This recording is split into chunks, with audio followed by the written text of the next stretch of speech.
to Money and Marriage Made Simple, the show for couples who want to get on the same page financially and strengthen their relationship along the way. I'm your host, Tina Bunn, a financial coach and wife who knows what it's like to feel the stress of money in marriage. My husband and I paid off over $50,000 in debt, and it completely transformed our relationship and our lives. Every other week, I'll bring you practical tips, real conversations, and simple strategies to help you take control of your money together, one small step at a time. Let's jump in. Hello, welcome to another episode of Money and Marriage Made Simple. My husband and I are so incredibly different. We think differently, our brains process things differently, and we often get into arguments because of it. And often we are saying the same thing, it's just we're saying it differently and we're arguing about it. When it came to money, we were so different. We looked at it very differently. I was much more laid back. He was much more anxious about it and concerned that we didn't have enough money. I was like, it's fine. Everything's fine.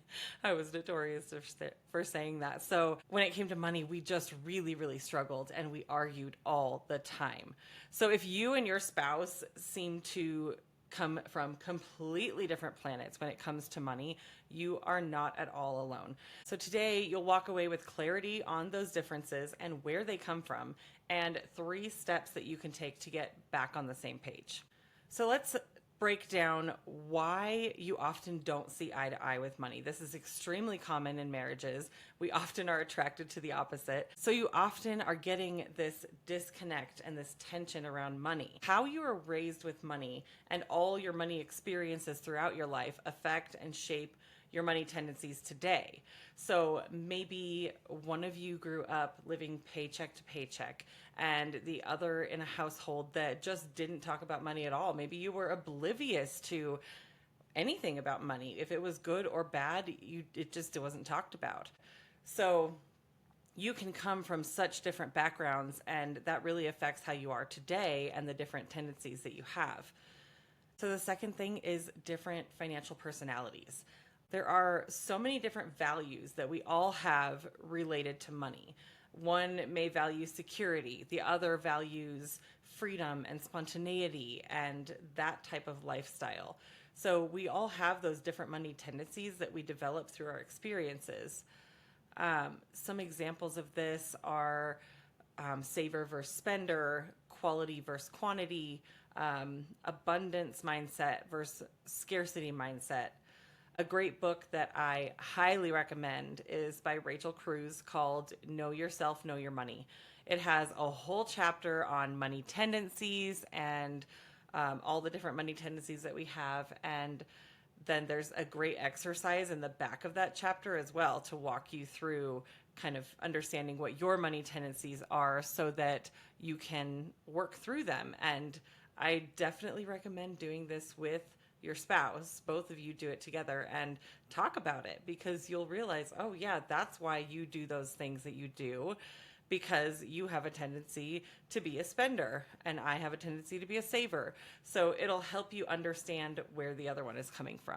The other issue is unspoken expectations. So many couples have silent assumptions about what should happen with money. Who manages it, what lifestyle you want to aim for, what you need to do to get that lifestyle. I love how Dr. John Deloney describes it.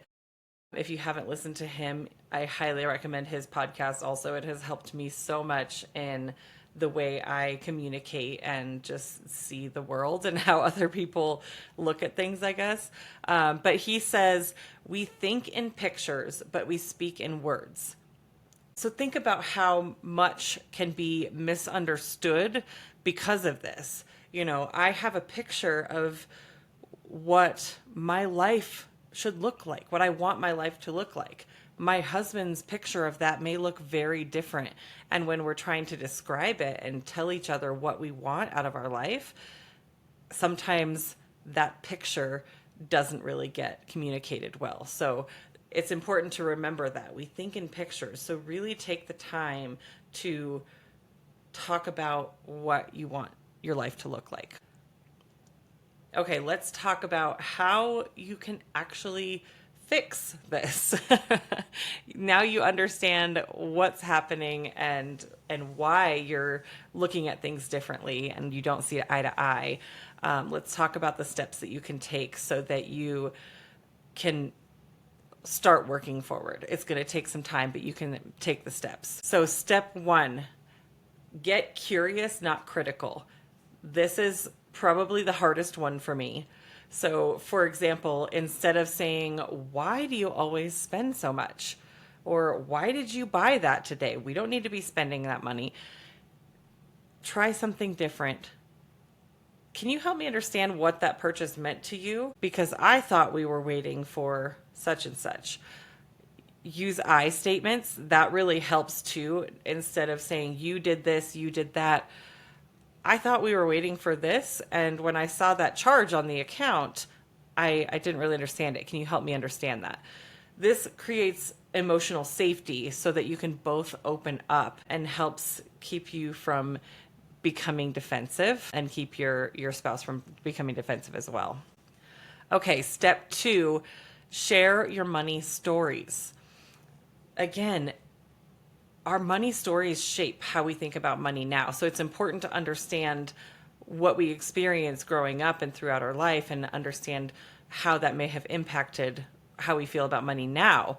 So this is a great time to have a conversation where each of you are going to share what you learned about money growing up and how that still shows up in your life today, how that's affected you.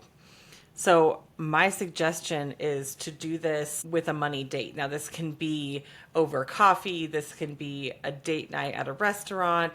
This can just be that you're at home, but somebody takes the kids, for a sleepover or something like that. Make sure that you've got time devoted and you make it special. Don't do this in the middle of a money disagreement. That is just not effective because your emotions are elevated. You're already in this fight or flight mode, and that's going to change how this conversation goes. So make sure you plan this ahead of time and do that money date. That's a great way to do it. So share those money stories that will help you both understand exactly where you came from. Okay, step three, create a shared vision. This is really important. This goes back to that picture of what you want your life to look like. Talk about exactly what you want your life to be, where you want to go financially, both of you. Make sure that you let each of you get your thoughts out. This is not just numbers. I don't want you to say, "Oh, I want to be a millionaire." No, I want you to describe in detail the life that you want. What kind of life do you want to build with your spouse? Financial alignment is really a journey. It is not a one-time fix. So make sure that you take the time to do each of these steps. It's going to take time. It's going to take multiple conversations to create new habits around money and build trust between you. These are habits that you have had and you've practiced throughout your life, whether good or bad, you've been practicing them. It's going to take some time to adjust and find a way to come to a happy medium with your different tendencies so that you aren't one extreme or the other. But it's really important to work together on this, starting with that shared vision and talking through it. Having multiple conversations about these things is really, really going to help. So let's recap on that. Number one, get curious, not critical. Keep those I statements so that you don't get defensive and emotions are not elevated. Number two, share your money stories. Help each other understand where you've come from and how that's affecting you today. And number three, create a shared vision. Really think about and talk about what you want your life to be like and what you're working towards. So I want to tell you about this amazing couple that I worked with. I just want to give you an example of how you can be so different and you can really come together. So I worked with a couple who were on complete opposite ends of the spectrum with every money tendency. They were so different. Similar to my husband and I, their brains worked very differently. She was much more of a creative mind, and he was much more analytical. They were such different people. He was extremely high stress, anxiety about money, and really, really stressed about it. And she was much more laid back, had the mindset that everything would work out, everything would be fine, even though they were in a massive amount of debt. I worked with this couple for, I believe it was, 7 or 8 months.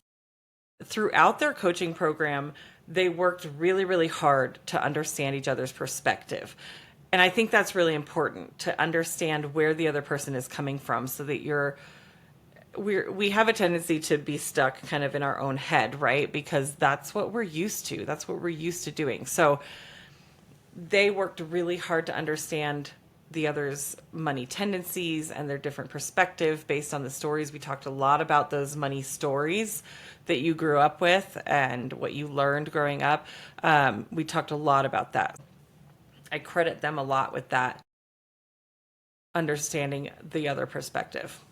They kept judgment out of the conversations, and they worked to compromise where they needed to. So this was really, really important. They worked through all those money tendencies. They talked a lot about how they can come together and what they could do differently. And because they were going through that coaching program, it helped give them common verbiage and a common way to think about money and talk about money, and that helped give them common ground with that. So keep in mind, you are not broken. You're just different people.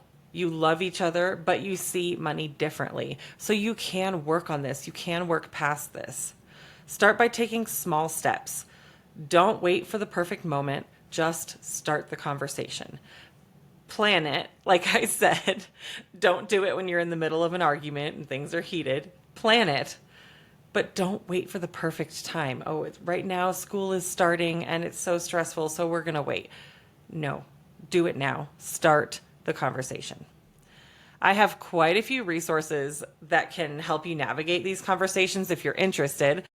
My money date guide is a great one to, when you do schedule a money date and you want to talk about that vision and those money stories and your goals. That money date guide will walk you through that step by step. So that's a great one. My money mastery guide, if you need to make changes with your finances, then that will walk you through step by step what you need to do. So each of these will give you a great blueprint to plan those conversations. You can find these on my website, financeswithoutfear.com. I'll link it in the show notes as well, so you can check that out if you guys want any of those resources. Thanks so much for being here with me today. If you enjoyed this episode, I would be eternally grateful if you could share and follow the show. In the next episode, we'll go even deeper. How to talk about money without fighting. This is something that my husband and I had to work through. So I will break that down, talk about how you can work through it, and talk about money without fighting as well. I'll share simple ways to turn heated arguments into calm, productive conversations, and how to stay connected even when you disagree. You don't want to miss it. I will see you soon. Thanks for joining me today on Money and Marriage Made Simple. If you found this episode helpful, you'll love my essential money checklist for couples. You can grab that for free on the link in the show notes. Episodes will drop every other week, so be sure to follow the show so you never miss a new one. For more tips and encouragement between episodes, come hang out with me on Instagram at financeswithoutfear. I'm cheering you on as you simplify your money and strengthen your marriage, one small step